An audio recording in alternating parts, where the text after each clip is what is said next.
तर कोणतीही नवीन गोष्ट शिकायचं म्हटलं तर त्यासाठी सगळ्यात महत्त्वाची गोष्ट लागणारी म्हणजे त्यासाठीचं साहित्य. तर आज आपण इथे बघणार आहोत की विणकाम करण्यासाठी आपल्याला कोणतं साहित्य गरजेचं आहे आणि सुरुवातीला हे आपल्याला शिकण्यासाठी किती साहित्य आणि कोणतं घेणं अगदी गरजेचं आहे किंवा कोणती गोष्ट आपल्याला जास्त गरजेची नाहीये. तर विणकाम करण्यासाठी सगळ्यात महत्त्वाची पहिली गोष्ट म्हणजे ऊल. तर मी इथे 10-10 रुपयावाले हे ऊलचे पॅकेट घेतलेले आहेत. तुम्हीही हे खरेदी करू शकता. अगदीच तुम्ही सुरुवात करत असाल म्हणजे तुम्ही आतापर्यंत कधी काही विणलेलं नसेलच तर तुम्ही एका 10 रुपयाच्या या पॅकपासून पण सुरुवात करू शकता. कारण सुरुवातीला शिकायला आपल्याला थोडासा धागा लागतो, जास्त गरज नसते. तर त्यासाठी तुम्ही अशा प्रकारचा 4 प्लायचा धागा यूज करू शकता.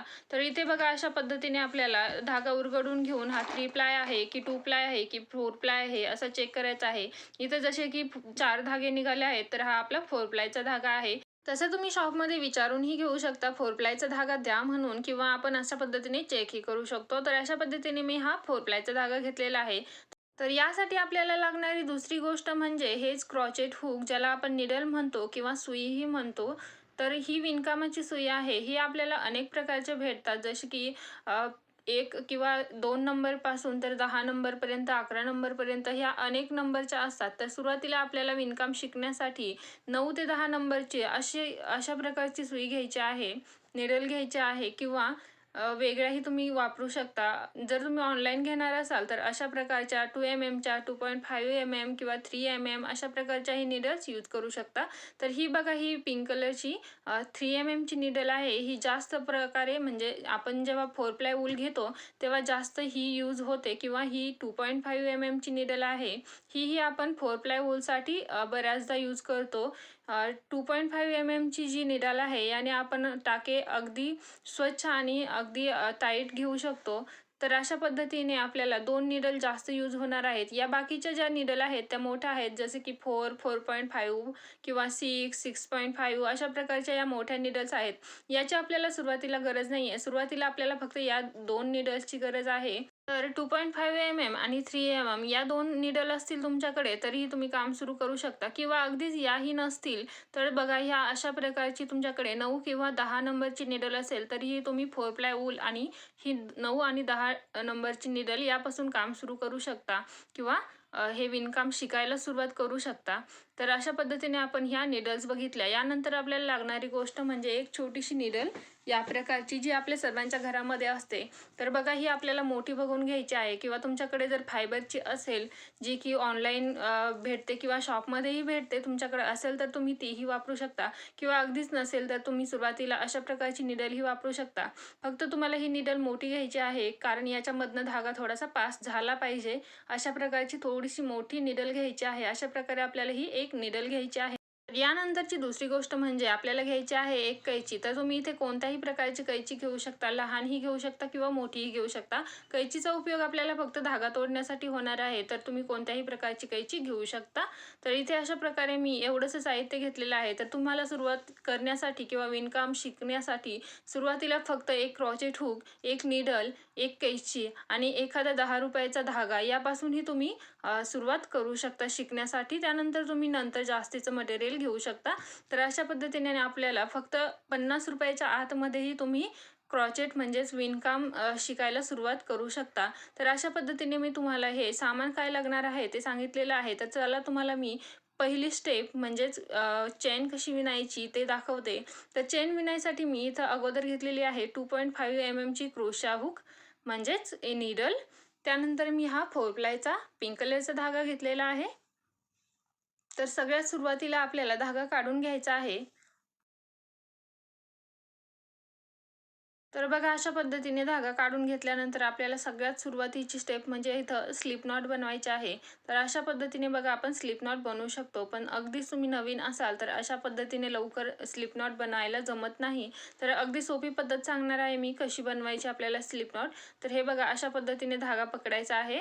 त्यानंतर अशी आपण जी साधी गाठ मारतो तशाच पद्धतीने बघा अशी बोटाला गुंडाळून घ्यायची आहे. वरतून धागा असा काढायचा. आता हे जे सर्कल तयार झालंय याच्यामधनं ही गाठ काढून घ्यायची. हे बघा अशा पद्धतीनं. हे बघा अशा पद्धतीनं ही स्लिप नॉट तयार होते. बघा अशी इझिली निघाली पाहिजे. आपण जेव्हा हा धागा काढतो तेव्हा अशी इझिली निघाली म्हणजे आपली स्लिप नॉट बरोबर झाली आहे. हे बघा परत दाखवते मी. अशा प्रकारे आपल्याला धागा पकडायचा आहे हातामध्ये. हे बघा या दोन्ही बोटांच्या मध्ये पकडायचा आहे. त्यानंतर ह्या बोटावरनं असा खाली घ्यायचा आहे. हे बघा अशा पद्धतीने धागा पकडायचा आहे. त्यानंतर असा बोटाला गुंडाळून घ्यायचा आहे. असं सर्कल तयार झालं की या सर्कलमधून हा धागा असा काढून घ्यायचा आहे आणि अशा पद्धतीने ही एक स्लिप नॉट तयार करून घ्यायची. हे बघा अशा पद्धतीची ही स्लिप नॉट तयार झाली. आता क्रोशा हुक घ्यायचा आहे आणि याच्यामध्ये असा घालायचा आहे. हे बघा अशा पद्धतीने या नॉटमध्ये आपल्याला हा हुक घालून घ्यायचा आहे. जर तुमची ही नॉट मोठी झाली असेल तर हा बघा हा जो छोटा धागा आहे याला ओढून तुम्ही हिला छोटंही करू शकता अशा पद्धतीने. हे बघा हा धागा ओढला की ही नॉट छोटी होते. तर अशा पद्धतीने तुम्ही इथे नॉट छोटी पण करून घेऊ शकता. तर अशा पद्धतीने बघा आपण स्लिप नॉट बनवलेली आहे आणि जो क्रोशा हुक आहे तो आपण याच्यामध्ये धाग्यामध्ये लावून घेतलेला आहे. आता इथून पुढे आपल्याला दुसरी स्टेप म्हणजे इथे करायची आहे चेन, म्हणजेच जे आपण साखळी म्हणतो ती स्टिच इथे बनवायची आहे. तर त्यासाठी बघा अशा पद्धतीने हातामध्ये एका धागा पकडायचा आहे. बघा उजव्या हातामध्ये मी निडल पकडलेली आहे म्हणजेच क्रोशा हुक पकडलेला आहे आणि डाव्या हातामध्ये अशा पद्धतीने धागा पकडलेला आहे. तुम्ही बघू शकता अशा पद्धतीने धागा पकडायचा आहे. बघा या दोन्ही बोटामधनं वरती काढायचा आहे. बघा इथनं परत या दोन्ही बोटामधनं मागे न्यायचा आहे अशा पद्धतीने.